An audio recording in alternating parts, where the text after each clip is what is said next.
하나님 말씀은 갈라디아 5장 22절로 24절 말씀을 함께 합독하겠습니다. 오직 성령의 열매는 사랑과 희락과 화평과 오래 참음과 자비와 양성과 충성과 온유와 절제니 이와 같은 것을 금지할 법이 없느니라. 그리스도 예수의 사람들은 육체와 함께 그 정욕과 탐심을 십자가에 못 박았느니라. 아멘. 아멘. 방금 우리 장로님이 기도한 같이 지금 지구촌은 정말 큰 농사를 안고 있습니다.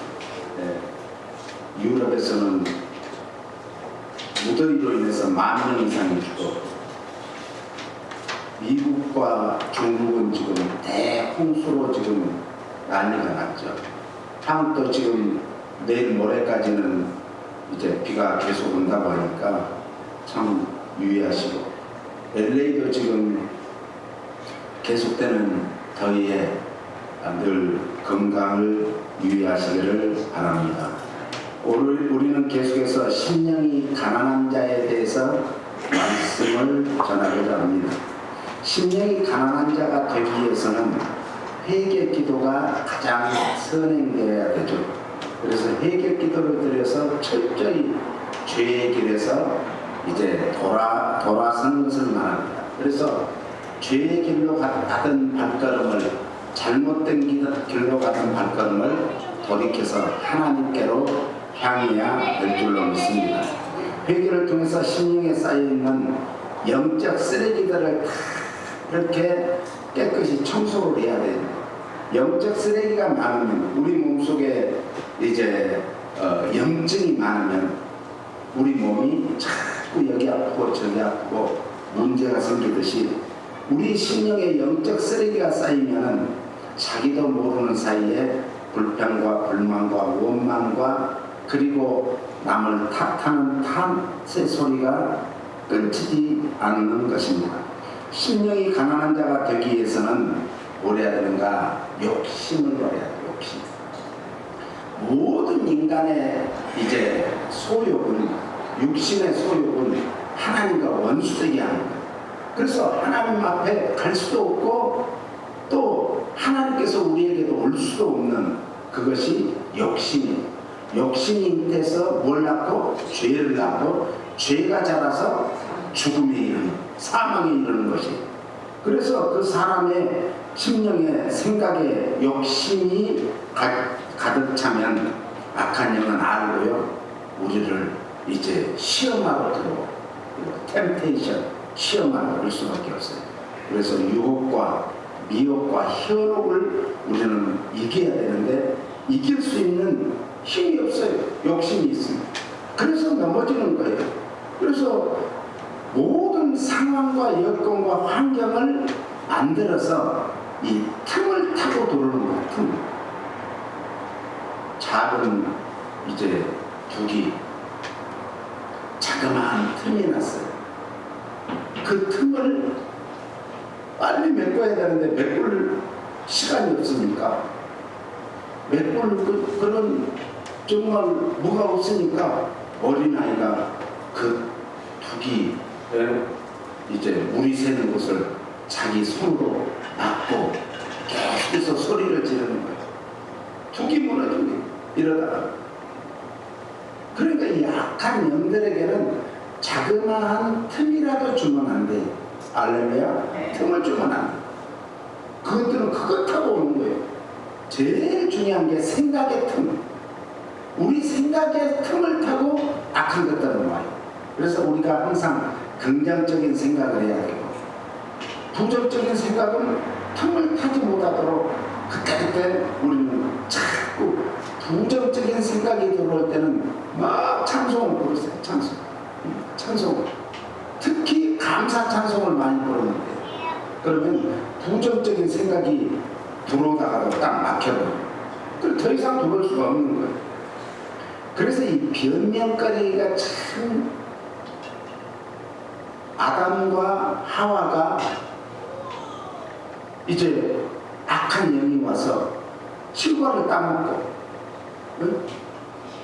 뭘 했어요? 변명하는. 누가 그렇게 했느냐? 아니 이 아담은 하와가 그걸 먹고 저에게 먹어보라 해서 먹었습니다. 하와는 악한 것이 와가지고 죽을까 하노라, 정력을 먹는 날에는 죽으리라 그랬는데 죽을까 하노라 이렇게 살짝 변기합니다. 변기. 하나님의 말씀은 변기할 수도 없고 곱게할 수도 없고 뺄 수도 없고 더할 수도 없는 정확무도한 말씀인 줄 믿으시기를 바랍니다. 그래서 욕심을 이길 수 있는 비결이 뭔가? 욕심을 이길 수 있는 비결은 성령님의 역사가 있기를 위해서 끊임없이 뭘 해야 돼요? 기도해야 돼요. 그래서 성경에서 쉼없이 일하라 이런 말은 없습니다. 쉼없이 잘 먹어라 이런 것도 없어요. 쉼없이 끊임없이 쉬지 말고 뭐 하고요? 기도해라. 기도. 그러면 쉬지 말고 기도할 수 있나요? 없어요. 그러니까 그 힘을 달라고 성령님께 간구를 해야 될 줄로 믿습니다. 성령님께 간구해야 돼요. 그러면 사탄이 가까이 못해요. 마귀는요 자꾸 기도하고 감사하고 찬양하는 그 사람에게 가까이 못합니다. 그러므로 회개했다면, 영적 쓰레기를 버렸다면 거기에 채워야죠. 채워야죠.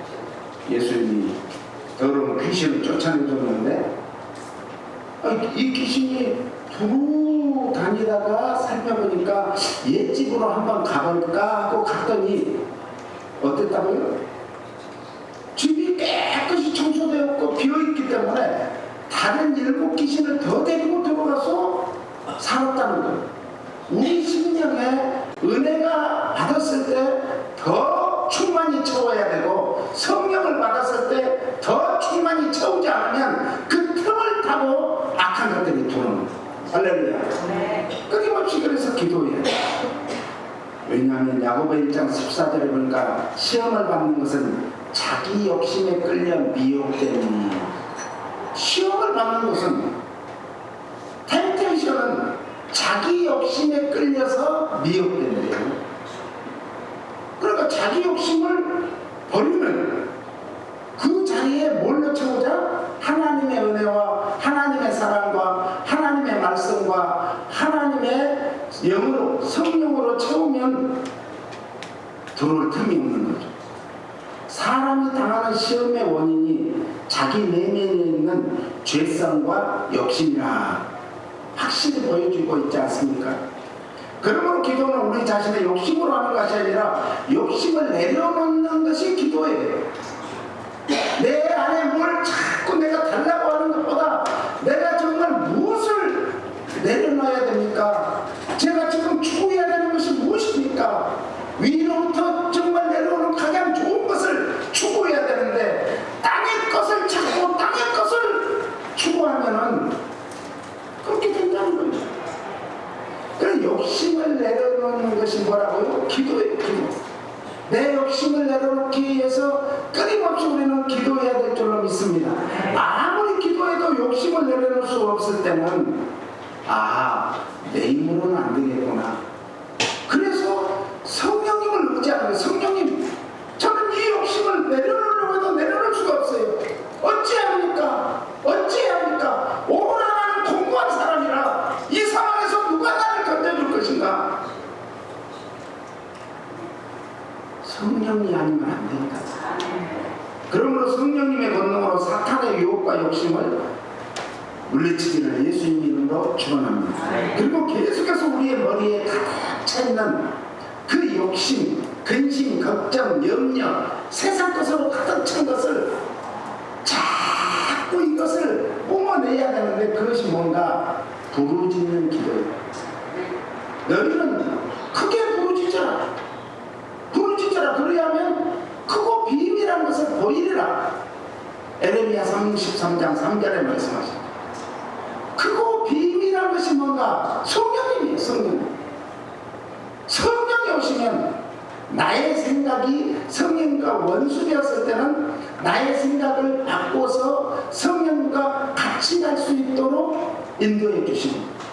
우리를 바꿔주시는 거예요. 이것을 뭐라고 말하는가? 변화라 그래요. 변화. 그래서 이제 우리는 부르짖는 기도도 중요하지만 때로는 내가 그게 힘들고 어려울 때는 금식 기도라도 하세요. 먹는 것을 정말 중단하고 3일이면 3일, 일주일이면 일주일, 보름이면 보름, 21일이면 21일, 30일이면 한 달이면 40일이면 40일. 이 금식 기도를 해야 돼요. 금식 기도는 요엘서에 보면 흉악한 결박을 풀어준다. 내 안에 있는 흉악한 결박이 뭔가? 뭐라고요? 욕심이라는 거, 욕심. 욕심을 풀어주는 것이 기도입니다. 금식 기도. 그리고 끊임없이 우리의 심령에 무엇을 채워야 되는가? 하나님의 말씀으로 채워져요. 로고스의 말씀이, 기록된 말씀이 내 심령에 다시 새겨져야 돼. 인쇄로 기록된 것이 아니라, 돌비에만 기록된 게 아니라 우리의 신비에 하나님의 말씀이 기록되면 그 기록된 말씀은 능력이 있습니다. 힘이 있습니다. 권능이 있습니다. 살아 역사합니다. 예리한 양날을 가진 검과 같이 우리 심령 골수를 쪼개고 나무에 있다고 말씀합니다. 그러므로 말씀이 살아서 역사할 수 있도록 우리가 끊임없이 말씀 안으로 내가 파고 들어가야 돼요. 그것이 이 말씀을 읽는 자가 복이 있고 듣는 자가 복이 있고 말씀대로 살려고 하는 자가 복이 있다고 성경은 말씀합니다. 항상 기쁨의 삶을 살기 위해서는 쉬지 말고 기도하는 것이 최고예요. 그런데 이 쉬지 말고 기도하라는 것은 따라서세요. 기도하는 의식을 가지고 살아라. 기도하는 의식을 갖고 살아요. 매 순간순간마다 우리에게 몰려오는 게 얼마나 많아요. 그것들을 이길 수 있는 것은 기도밖에 없는데, 그 기도는 뭐예요? 의식을 깨어있어요. 그래서 깨어있어라. 깨어있어야 됩니다. 의식이 깨어있어야 돼요. 그러면 의식이 깨어있으면 내 무의식에 잠재해 있던 것들을 어느 순간에 확 끌어올리는 거예요. 펌프를 보면은, 지금 그런 펌프는 잘 못 보죠. 지금도 한국 가면 안 돼요. 펌프를 보면은 이제 마중물을 부어야 돼요. 마중물. 이 마중물을 부으면서, 마중물만 부으면 안 돼요. 빨리빨리 펌프를 움직여야 돼요. 그러면 힘이 쫙 느껴져요.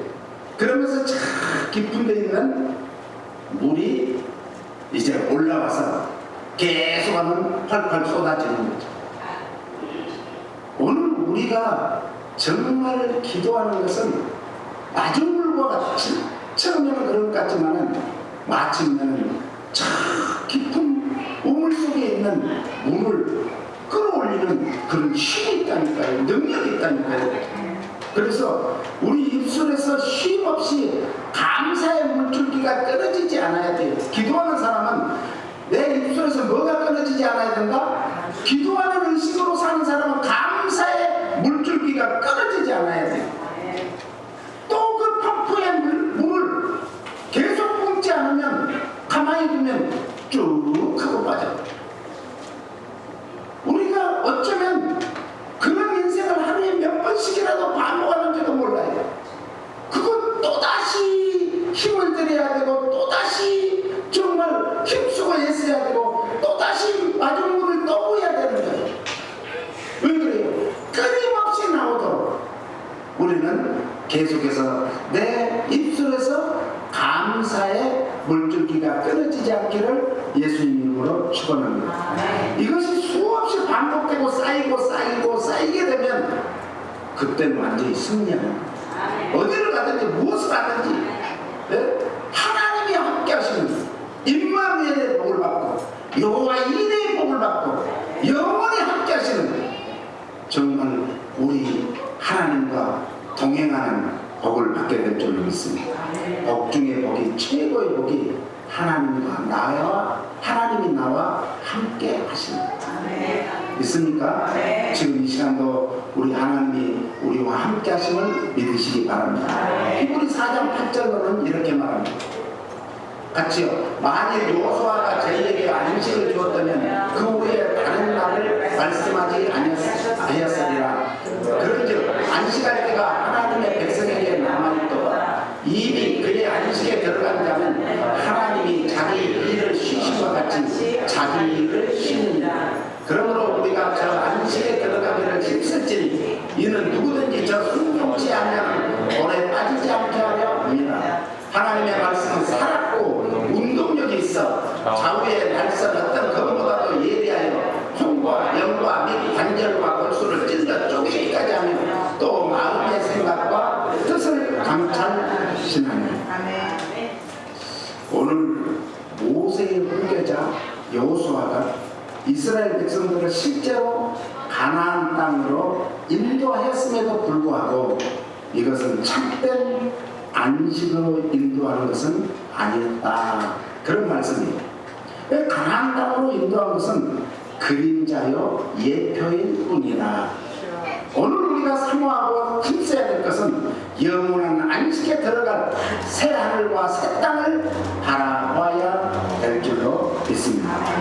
그래서 계시록 21장 1절 2절은요, 또 내가 새 하늘과 새 땅을 보니 처음 하늘과 처음 땅이 없어졌고 바다도 다시 있지 않더라. 또 내가 보매 거룩한 성 새 예루살렘이 하나님께로부터 하늘에서 내려오니 그 예비한 것이 신부가 남편을 위하여 단장한 것 같다. 새 하늘과 새 땅은 우리가 들어가야 될 영원한 뭐예요?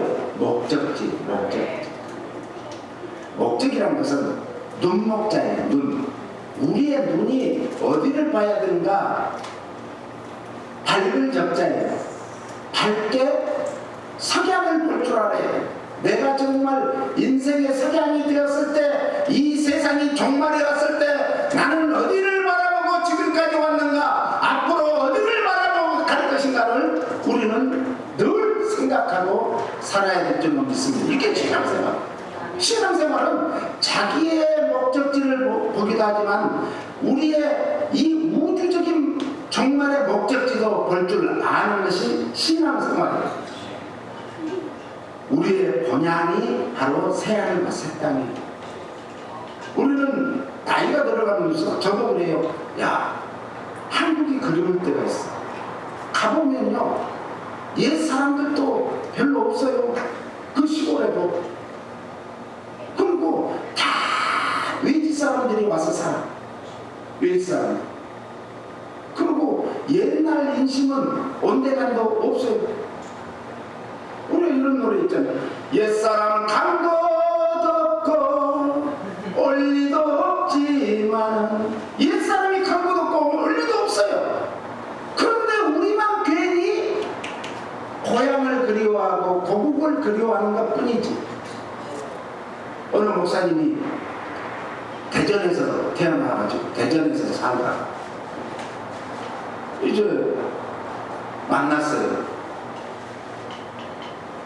그래서 미국에 와서 목회를 하다가 이제 다시 대전으로 돌아갔는데 아무도 아는 사람이 없고, 옛날 사람 몇 분, 부모님들하고 친한 분들 몇 분은 계시는데 옛날 사람이 아니래요.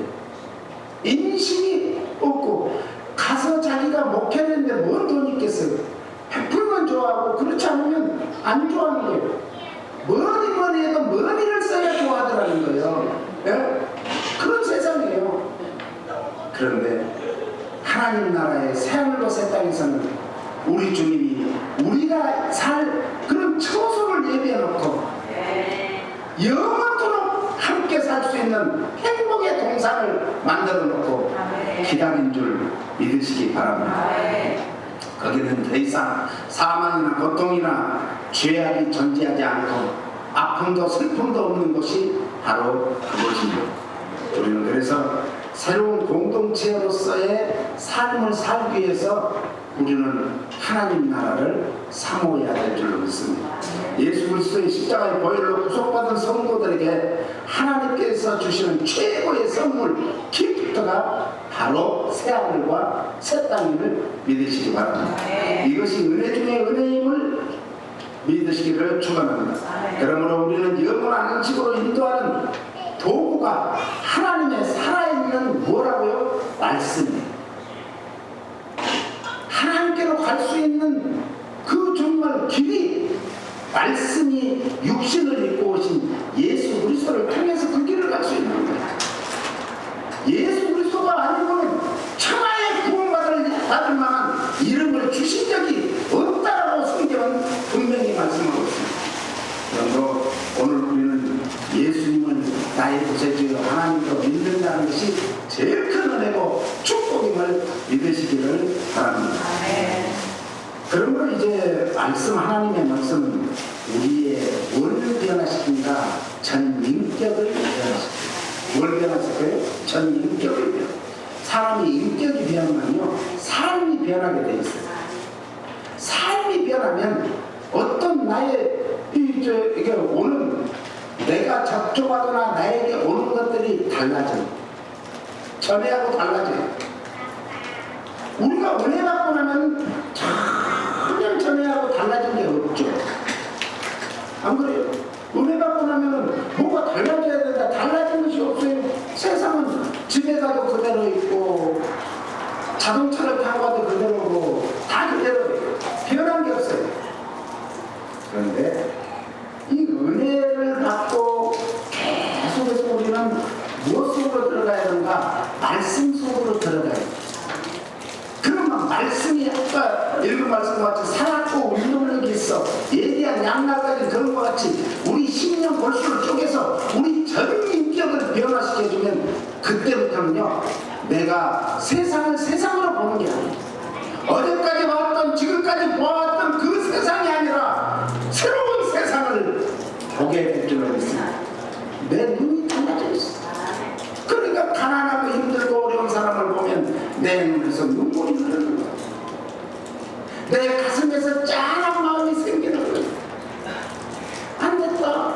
어떻게 내가 저 사람을 도와줄고 이런 생각을 하게 되는 거야. 그러니까 성경을 하고 우리가 구제를 하고 전도를 하게 되는 거야. 하나님의 그래서 말씀은 하나님과 축복의 약속에 순종하도록 하는 거예요. 하나님의 말씀을 많이 아는 것이 중요한 게 아니라 하나님의 말씀을 얼마만큼 내가 순종하는가가 중요한 거예요. 그게 변화예요. 변화. 자기 자신의 더러운 모습을 보게 합니다. 하나님의 말씀은 읽거나 듣거나 또 하나님의 말씀을 다 사모하다 보면 뭘 보게 돼요? 나를 보게 돼요. 우리의 심령을 보여줄 수 있는 거울은 오직 하나님의 말씀밖에 없음을 믿으십니다. 오늘 다 이렇게 예쁘게 하고 오셨는데 집에서 다 거울 보고 단장도 하시고, 예? 찍고 바르고 머리도 가다듬고 다 하셨어요. 그러니까 다 단정하잖아요. 이 거울은 우리의 외적인 것을 보여주지만 우리의 내면을 보여줄 수 있는 것은 하나님의 말씀의 거울입니다. 그래서 자기 자신의 만약에 더러운 것이 보이면 뭘 하겠어요? 회개케. 하나님의 말씀은 우리로 하여금 회개케 하고 또 심령이 가난한 자가 되게 해주셔서 세상을 바라볼 때 다 나에게 다고다고 하는 게 아니죠. 스크루지가 그전에는 많은 것을 가졌습니다. 자기만의 소유를 가지려고 욕심을 부렸습니다. 그런데 어느 날 이제 은혜를 받고 그 말씀이 신비에 새겨지고 하니까 눈이 밝아져서 가난한 사람들을 보게 되는 거예요. 그때부터는 자기의 그 가장 아끼던 재산을 풀어서 나눠주잖아요. 이게 변화예요. 변화. 제일 큰 변화예요. 이것을 심령이 가난한 자가 되었다라는 거예요. 오늘 우리는 하나님의 말씀에 약속하신 은혜로 이제 하나님의 은혜로 복음의 무한자라고 생각해야 되는가? 말씀이 들어가면 빚진 자다. 무한자다? 빚진 자. 사도 바울은 예수 믿는 사람들을 원수로 여겼어요. 원수로. 그래서 그 사람들을 어떻게든지 잡아다가 끌어다가 죽이는데도 내어주고 감옥에도 집어넣고 하는 그 일이 최고의 일인 줄 알았어요. 그런데 호련히 어느 날 다메섹으로 그날도 똑같은 일을 하러 가다가 부활하신 주님을 만나게 됩니다. 그리고 그가 변화되고 하나님의 말씀이 자기 속에 들어오니까 그 말씀에 견딜 수가 없어서 그 말씀을 기록한 것이 뭐예요? 13권의 책입니다. 13권의 책. 혹자는 14권을 썼다는데 대부분 학자들이 13권의 책은 바울서신이라고 해요. 오늘 우리가 복음의 빚진 자, 그래서 로마서 1장 14절에 헬라인이나 야만이나 지혜 있는 자나 어리석은 자에게 다 내가 빚진 자. 빚졌으면 갚아야 된다는 거예요? 안 갚아도 된다는 거예요? 선물은 그저 받지만 빚은 반드시 갚아야 돼요. 미국에서 세금 빚은 무덤까지 간다 그러죠. 그런 말이죠. 무덤까지.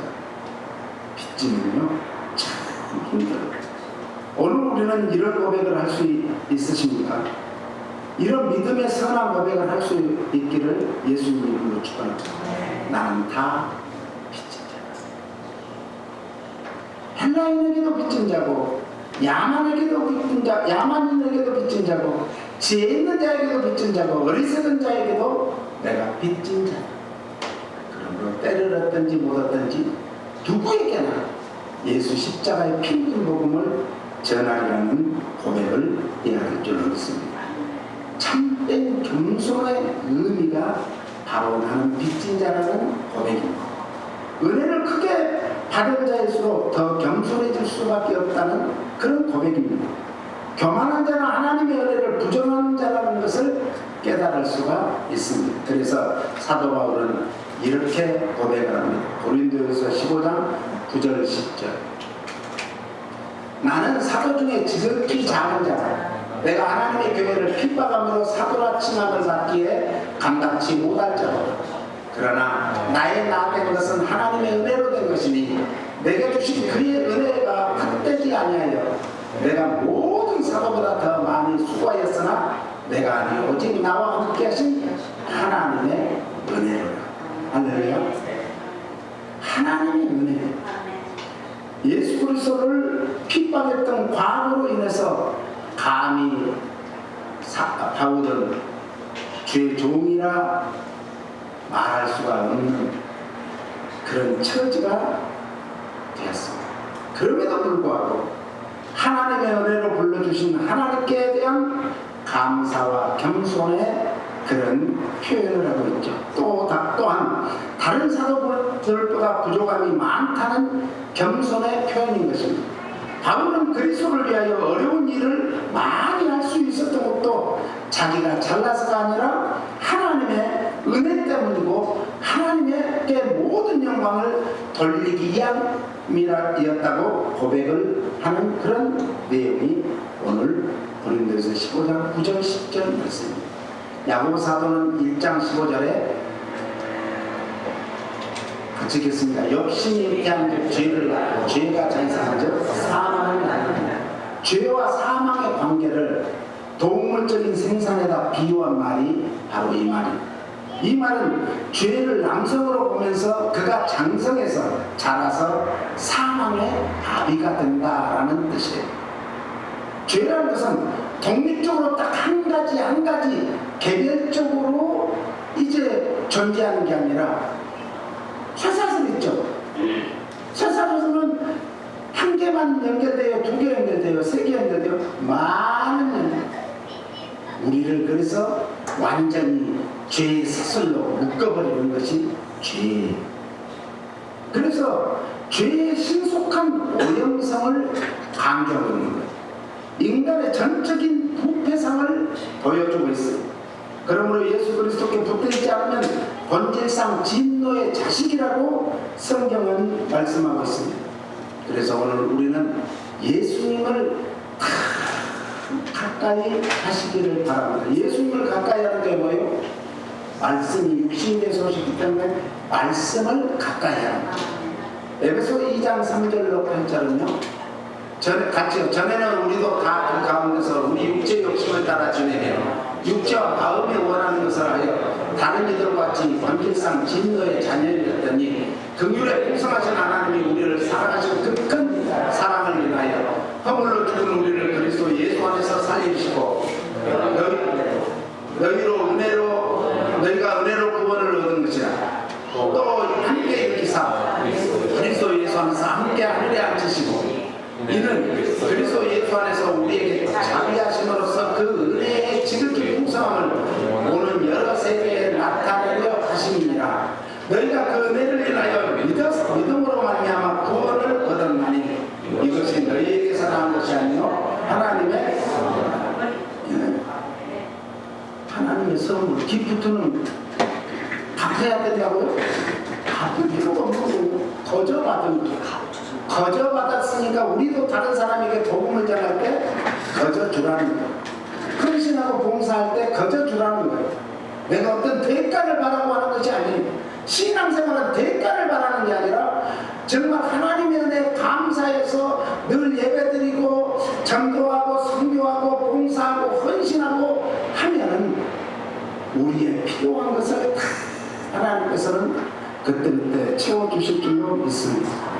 육체 욕심을 따라 지내며 3절에 있죠. 육체라는 것은 헬라어로 사락스라고 그러는데 인간의 몸을 가리키는 것이 아니라 타락하여 자기 중심적으로 인간의 사는 그 본성을 말하고 있습니다. 그래서 예수 그리스도 밖에 있는 사람은 자기 만족에 사는 짐승과 같다라고 성경은 말해요.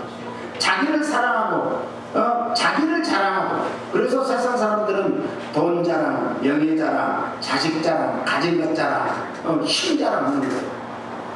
그래서 미움과 시기가 가득하고 육체적인 쾌락을 즐기는 거예요. 그래서 자신의 생각에 옳은 대로 살게 되는 거예요. 이것이 어느 시대에 그랬어요? 사사시대예요. 사사기 시대에는 정말 하나님께서 저 적과 꿀이 흐르는 땅, 약속의 땅, 축복의 땅을 주었음에도 불구하고 그들이 그 이후에 자기 생각에 옳은 대로 살아온 것이 사사시대예요. 그런데 사사시대도 하나님께서는 남은 자를 두셨는데 사사시대에 이방 여인, 늑과 같은 여인도 두셨다는 거예요. 그를 통해서 하나님의 위대한 구속의 역사를 이루게 된 줄 믿으시기 바랍니다.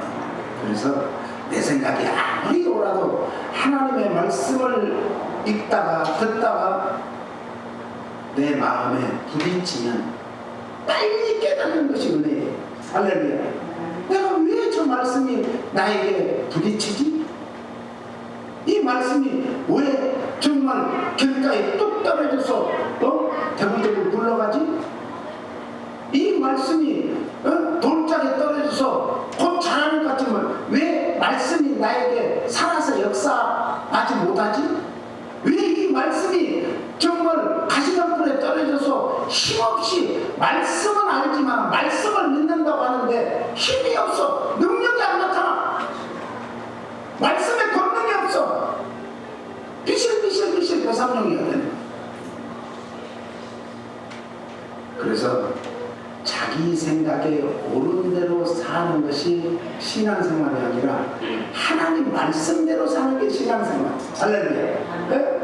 그래서 우리가 정말 이 땅에 살면서 내가 하나님이 주시는 은혜와 축복을 받았다면 그것을 가지고 하나님께 영광을 돌리는 그런 삶을 살아야지, 나달랐다고 살면은 그것을 오늘 밤에 내 영혼을 데려가는 네 것이 있겠네요. 아무것도 아니라는 거예요. 그래서 빌립보 3장 3절로는 같이 읽습니다. 하나님의 성령으로 봉사하며 그리스도 예수로 자랑하고 육체를 신뢰하지 아니하는 우리가 곧 할례당이다. 이 빌립보 교회가 할례당과 무할례당이 이제 자꾸 싸우게 됩니다. 그래서 빌립보 교회에 이제 편지를 보낸 게 빌립보서예요. 그것도 어디에서 썼다고요? 감옥 속에서 옥중 서신입니다. 그래서 이제 할례라는 것은 거듭났다 이런 거예요. 표식이. 세례를 받으면 왜 세례를 받죠? 구원받은 표식이. 세례가 구원은 아닙니다. 믿음으로 고백했기 때문에 세례를 베풀면 그 믿음의 고백이 구원받은 표식이라 이 말이에요. 그래서 영어로는 거듭났다 이것을 번어게인 됐다 이러죠. 다시 태어났다는 거예요. 예수 그리스도로 말미암아 우리는 뭐 해야 돼요? 중생했다라는 말이에요. 니고데모가 아주 훌륭한 바리새인이었어요. 그가 어느 날 예수님께 찾아왔어요. 제가 어떻게 해야 영생을 얻을 수 있습니까? 거듭나야 되느냐? 아니 그럼 엄마 뱃속에 쏙 들어갔다 다시 쏙 나와요? 이렇게 한 거예요. 그 훌륭한 유식한 사람도 그런 육신적인 생각으로 하니까 자기 생각이 옳은 대로 하니까 그런 거예요. 오늘 우리는 거듭났다는 것은 영으로 거듭나는 말이에요. 할렐루야. 영으로 거듭나게 되면 영은 육신을 지배하는 거예요. 육신이 영을 받아하면 영은 절대로 육신을 지배하지 않습니다. 성령이 우리 안에 들어와서 성령이 제 안에 들어와서 저를 100% 장악해 주세요. 저를 100% 완전히 하게 저를 붙들어 주세요. 그러면 우리의 이 심령에 성령이 모셔서 우리의 육신의 모든 소욕을 다 붙들어줍니다. 예? 그 이상 못 나가게 합니다. 바닷가에 가면 이제 길게 물에다가 이 부표를 달아놓고 거기다가 밧줄을 이렇게 해놨죠. 그 이상 들어가지 말라고요. 위험해요. 성령님은 항상 우리에게 이제 가이드라인을 주는데 그 가이드라인이 뭐예요? 하나님의 말씀입니다. 말씀. 그래서 칼빈 선생은 말씀이 가는 곳까지 가고 말씀이 멈추는 곳에서 멈춥니다. 그래서 칼빈은 자기가 도저히 이해할 수 없는 것, 요한계시록은 이해할 수 없기 때문에 요한계시록을 주석하지 않았습니다. 성경 65권만 주석했지 요한계시록은 주석하지 않았습니다. 그러면 외적으로 할례받은 유대인이든 그렇지 않은 이방인이든 상관없이 성령에 의해 변화된 자들이 참 할례당이다. 할렐루야. 네? 기름도 여러 가지 돼요. 참기름이 있어요. 한국 같더니 참기름. 그래서 왜 참기름인 줄 아는데 거기다 참자를 또 썼어요. 거기 파는 직원한테 물어봤더니 하도 가짜가 많은 할례당 자기네들이 왼쪽으로 할례받은 거 썩컴한 것을 할례받은 걸로 자기들은 생각했어요. 그런데 성경에는 참 할례당은 이방인이나 유대인이나 할 것 없이 뭐 한 거예요? 하나님의 영으로 거듭난 자가 참 할례당이다. 중생이라는 것은 모든 가치관이 변했다 이런 뜻이에요. 가치관이 지금까지는 내가 세상의 목표를 두고 지금까지 나는 국민학교 때부터 초등학교 때부터 나는 이런 목표로 살아왔다. 그런데 그것이 이루어졌습니다. 그게 아니라 내가 지금까지 이런 목적으로 살아왔습니다. 목표를 가지고 살았습니다. 그런데 어느 날 하나님의 은혜를 받고 제가 그 목표와 목적으로 사는 게 아니라 이제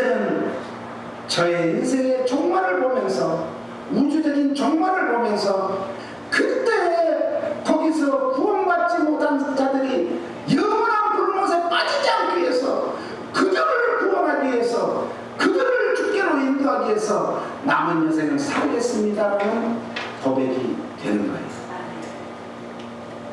이제는 예수 그리스도 중심의 가치, 예수 그리스도의 최고의 가치로 체계가 형성되고 바뀌었다라는 뜻이죠. 이제는 회개한 심령으로 가난한 심령이 되었다면 예수 그리스도로 성령의 충만함으로 채워서 우리의 모든 가치관의 변화가 일어나서 오직 예수, 오직 복음, 오직 전도, 오직 생명 살리는 일에 온전한 남은 여생을 사시기를 예수님 이름으로 축복합니다.